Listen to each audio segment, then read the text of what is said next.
Oh, somebody's getting fooled on the phone. Here's your look at the new Super7 The Simpsons Ultimates Mo.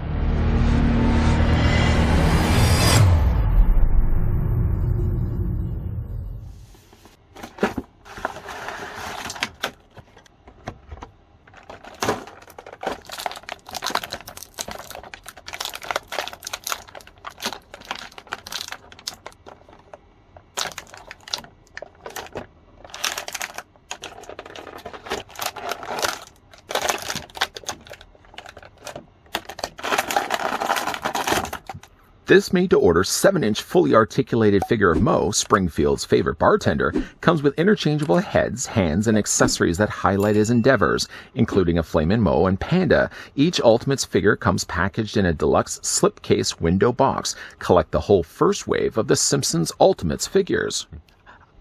Unlike Linda Lavin, who apparently deserved being prank called by Bart, poor Mo was always the victim of Bart's prank calling on a regular basis. Before, of course, we get a closer look at Mo and all of the accessories that come included with the figure, let's grab the tape measure. Sorry, didn't mean to start with you guys.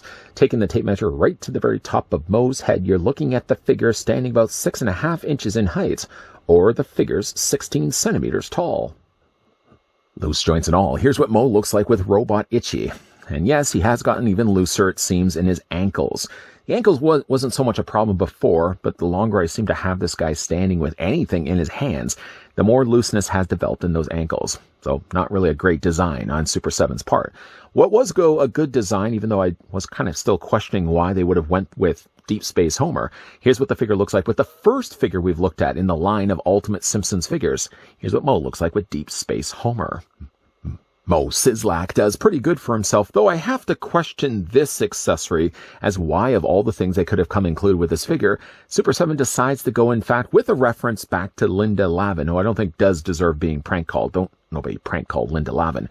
But in that specific episode, Lisa's trying to figure out who is calling Bart Simpson, to which she discovered it might have been Mo. They called Mo, of course, and said that Mo, we're on to you, and if you don't stop, we're going to call the cops. Mo goes then into the back room and releases the thing that's inside of this canister, this crate.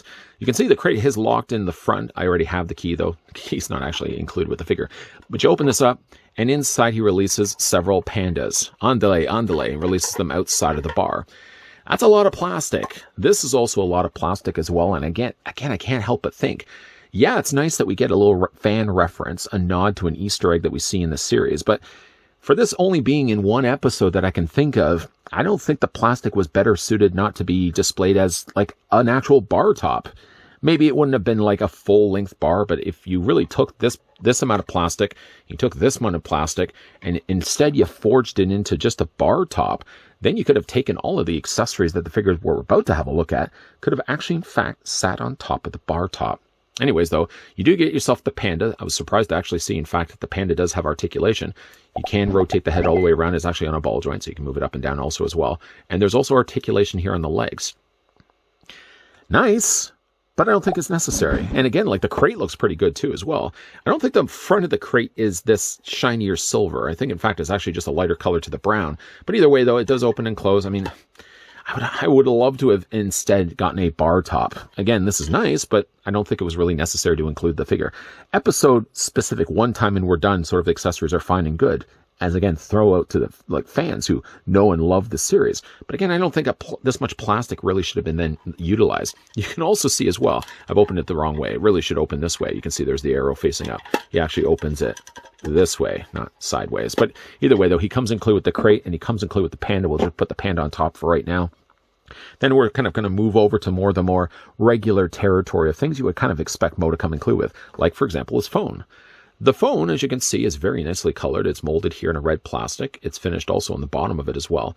And while looking at it, it may look like it's a staction piece. You can, in fact, remove the receiver. Of course, you would have to. This does fit then into Mo's hands. You can take the receiver. And unfortunately, because there's no place to store then the phone sort of has to just sit on the ground. And Mo could then pick up the receiver. And let's have the receiver facing the right way, of course. And then you can have him actually talking on the phone. Hold on a second. Amanda hug and kiss? Will somebody help me find Amanda hug and kiss? Again, hilarity ensues. But again, like with no other thing to have this stored on top of, I would have loved if they could have used the plastic for better purposes, I feel at least, and give us a bar top, something instead of the crate. The figure also comes included. Let's put him down here for a second. He comes included with the little jar of pickled eggs. I always liked pickled eggs as a kid. I also really liked pickled onions. As an adult, I can't stand either. If you like pickled onions, all the power to you. The lid does not seem to open up, but you can see inside there's quite a lot of eggs still to choose from. I don't know how good and how old these eggs are, but if you wanted to get yourself a pickled egg, there's one inside. There's no brine or anything like that. They haven't molded any plastic to indicate what looked to be a brine substance liquid inside. But again, you get the little pickled eggs. That's a nice little touch. The figure also comes included with the Flaming Moe. Flaming Moe? Flaming Homer. The Flaming Moe does have actually the removable chamber, so if you did want to have it just as a pint glass alone, you can do that. But then go ahead and take the liquid, pop it inside, telling nobody, of course, that it's just made of children's cough syrup. But then, of course, that one of my favorite episodes, the Flaming Moe's, ignites it, and of course the flames emit from the top. The flames handled nicely here in a more translucent orange plastic. It seems to be a little more darker red as you get to the top, but I like the idea that at least they made this removable. So if you didn't want to always have a Flaming Moe or Flaming Homer, you can just simply remove it if you want to. The figure also comes included with a wiping wag. A wiping wag. That's a tongue twister. A wiping rag. The figure can also hold in his hands. He has several hands, in fact. Some of these hands are a little out of place, but if you wanted to have, like, for example, a little him wiping something, you can actually have him just holding the cloth, the wiping rag like this, and you can actually even have him looking as if he's wiping the glass. The thing about the glass, though, with the existing hands that he has right now, he only has a couple of gripping hands. I've already taken the liberty of changing one of them. The hands are actually pretty easy to do. You just simply hold the forearm, pop that right off, and then just replace it with the gripping hand. But again, when you get the Flaming Moe, it's a little harder. It doesn't sit really well in his hands. The hands don't have not a close enough grip, in fact, to actually hold the handle. So you sort of have to kind of balance the Flaming Moe in his hand. And then you can take yourself the rag. You put the rag in his other hand.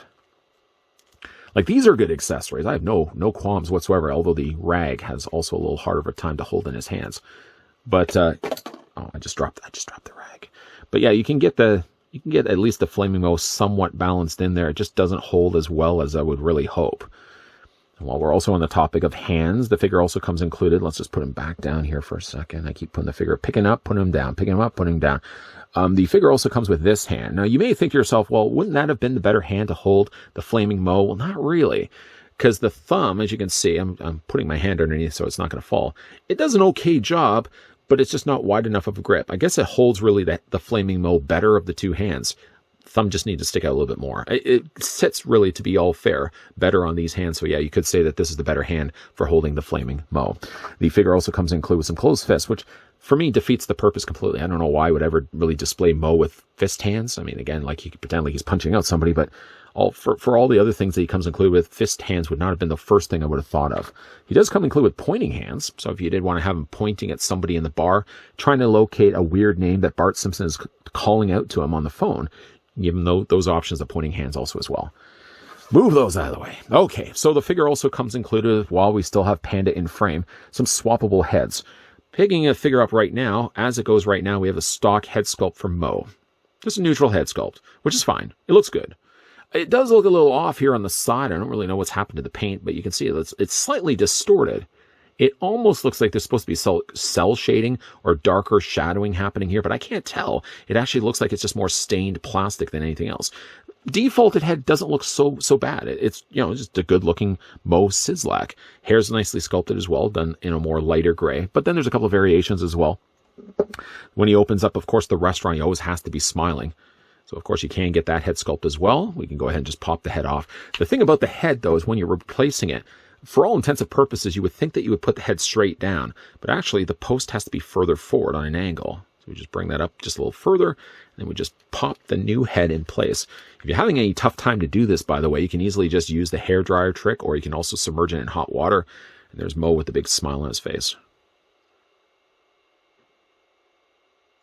The other head sculpt, and probably my favorite, I think the one I'm going to be going to, is the one him screaming either to somebody on the phone or screaming to somebody out in the audience of the bartenders, the bar people, the bar attendees, I should say. Him sort of yelling out something that Bart's telling to him on the phone. Amanda, hug and kiss. It's about the only one I can think of right now at the moment. But yeah, it comes with this yelling head sculpt, or it could also be him just yelling into the receiver. something that he's going to do to the person when he finds out who's been doing it. And we can go ahead just to pop the head off once again. Replace the head, making sure the post is a little bit further forward. There we go. And just pop that in place. The beauty of this one, if I can actually get it in there, if we can get it in there. This is the hardest of the three. I should have really did this one first, but I did want to leave this one as my favorite. So we just, again, there we go, pop that in place.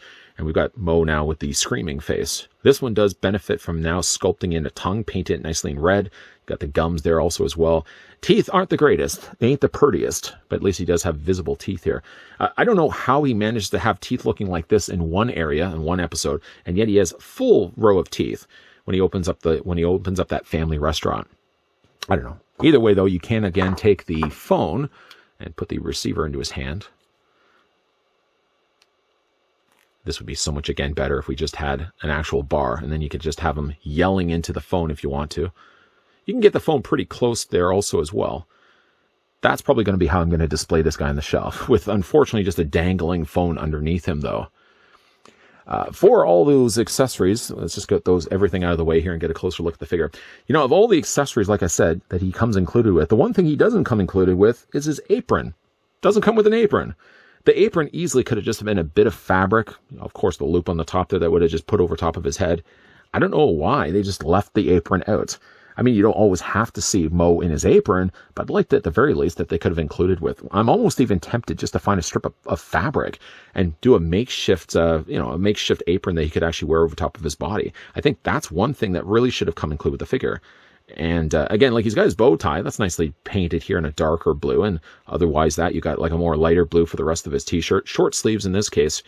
Nice done on the pants. Just, again, a regular outfit for Mo, which is, again, a nice touch to see, because consider we already have, like, Deep Space Homer, which, again, doesn't look like a regular Homer, and then we've got Robot Itchy and Robot Scratchy. The other one I did mention, or may have even mentioned, we also got Poochie for the first wave.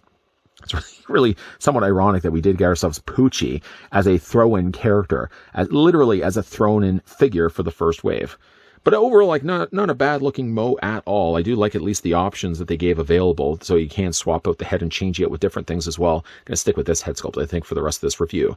For the articulation here on Mo, the head is on a ball joint, although mileage may vary for how much actually mileage you can get from that ball joint. With this specific head, you can only move the head up and down, slightly rock it back and forth, and yeah, you can rotate it also as well. Shoulders do come out way beyond the point of 90 degrees. And you can, of course, take the arms. You can rotate them only forward and back just by a little bit. There's a lot of restrictions happening here for the shoulders. The further you actually have your shoulders out from the body, the more you can actually rotate those arms. Not, I would say, all the way around, because it still gets pretty tight, and I don't want to break the joint. The figure does have a bicep swivel, I should say an elbow swivel. You can rotate the forearm all the way around. He does have a single hinge only in that elbow, and the hands also rotate all the way around. A little hinge there also as well. Mo also does have an upper torso ball joint, but it isn't even so much a ball joint. I mean, when you're rotating the figure, you can't really move him up and down too much. So really what you're left behind with is only just the means to actually rotate his body all the way around. I don't think you're probably going to rotate his body all the way around. Legs are on ball joints, so you can see the ball joints underneath there. You can split the legs on Mo. That's probably why he's giving you the expression that he is. Take the legs and you can move them forward only by just a little bit. You can move them back, about 45 degrees. Single hinge only on the knee, but it allows at least the lower leg to rotate. And there's articulation not only up and down on the ankle, but you can also rock it back and forth just a little bit and rotate all the way around. Still, again, like, I have to point out that there's peg holes on the undersides of the feet, and yet none of these figures have come included with display stands. Strange. Still a nice looking Mo. I mean, again, I find it somewhat ironic. The one that's the most unstable in the series happens to be the one that's the most normal as a figure. Because again, when we have it displayed with, let's just grab Homer here once again.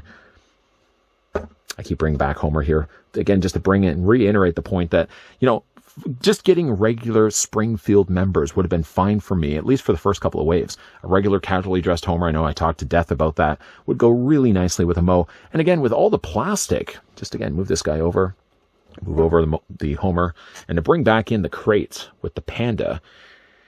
Nice that they threw this in as a reference point, but again, like the plastic that they would have used for just the crate and just the panda alone, I'm sure you could have used the same amount of material to make shift a little bar top. It wouldn't have to be obviously the full length of bar, but at least just give us most of the bar that you could have Mo not only standing behind it, but then also have the means to put on the phone, because without that, the phone dangles if he's holding it in his hand.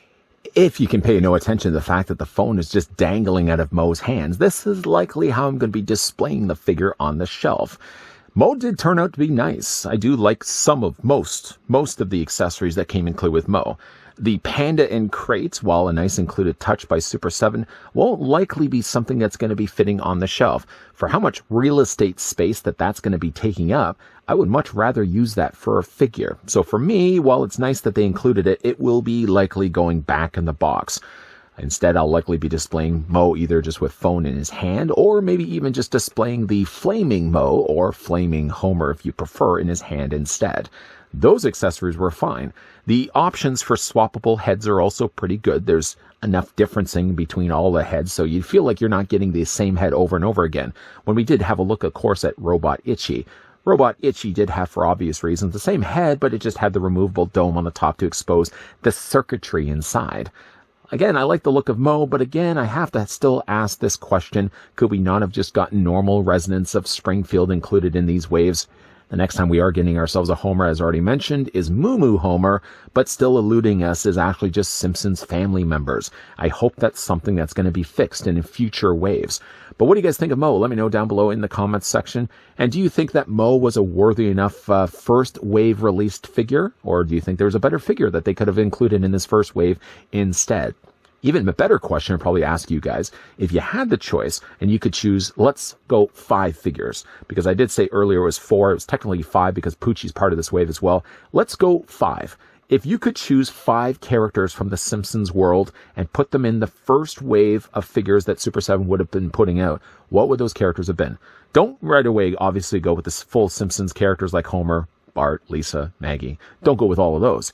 But if you were to mix and match and choose your ideal first wave, what characters could you see yourself putting in that first wave from Super7? Let me know down below in the comments section. Now again, I did find this first wave over on Entertainment Earth's website. So if you guys are interested, haven't had any luck to find this guy in the wild or any of the other Simpsons Ultimate figures, you can click the link down below in the video description. Also as well, if you enjoyed this video, why hit with a like. If you're loving the content you guys are seeing and certainly on board for more Simpsons, because we are, of course, still going to be looking at Robot Scratchy. We are also going to be looking at Poochie.